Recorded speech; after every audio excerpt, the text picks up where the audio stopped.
like a king. That's how Porus supposedly responded to Alexander the Great when the Macedonian victor asked his Indian counterpart after the Battle of the Hydaspes how he should be treated.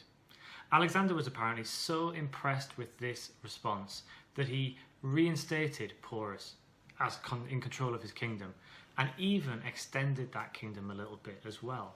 Now that story is written down hundreds of years later, so we should probably be a little bit sceptical about it. But there is one crucial piece of evidence that might give us an insight into how contemporaries responded to this event, the Porus coin. The first example of this coin was found in the late 19th century, and its obverse depicts a lone cavalryman attacking two figures on a huge elephant. The reverse of the coin seems to show the same cavalryman holding a thunderbolt. A second coin was found in 1926. This time the reverse shows a Nike crowning the figure on the reverse, and that's a clear symbol of victory. So taken together, the imagery of both sides of the coin seems to allude to a Macedonian victory over an Indian force. People were always aware that the figure on the reverse might be a representation of Alexander the Great, but there was debate about what was going on the obverse. Somebody like Percy Gardiner, for example, connected this coin to the later Greco-Bactrian kingdom. In 1973, however, a huge coin hoard was found near Babylon, and among these thousands of coins were a few examples of the Porus coin. Martin Price, who published the coin hoard, suggested that none of the other examples in this hoard were produced after the death of Alexander the Great, which suggested strongly that the Porus coin were minted within Alexander's lifetime.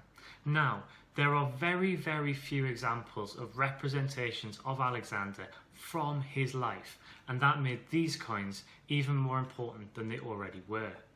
Attention now turns to why these coins have been produced, and that's a difficult question to answer because very few survive to us today, and also because these coins would have been really high value because they're so big.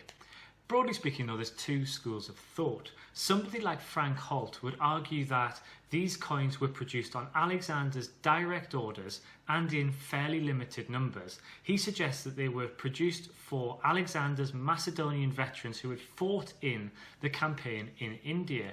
And so, alongside being a financial reward, he suggests that these coins were also kind of about commemorating the events that people had participated in.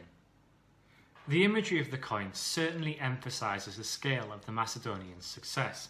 The lone cavalryman charging in from the left against this massive elephant and the two huge riders, the horse rearing slightly to deliver the attack.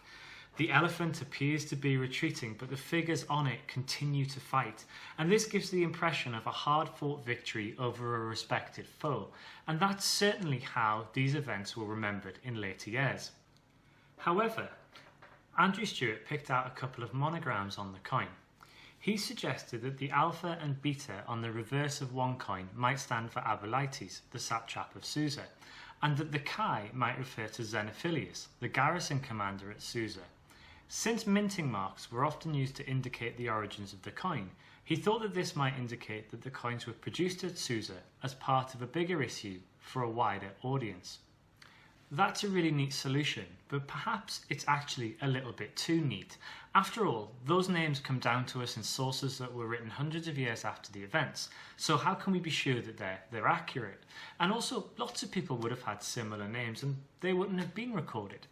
But I actually have a much bigger question than that, which is, if this coin was produced for a wider audience, and not just for Macedonian veterans of the campaign, what would people have made of it? What would they have thought when they handled it, when they saw it? Who would have handled it? We've seen that the imagery works really well in a Macedonian context, but if this coin was handled by Persians, for example, what would they have made of it? That's a question that I think we should all think about. It's something for you to think about, and it's something that my research is trying to answer.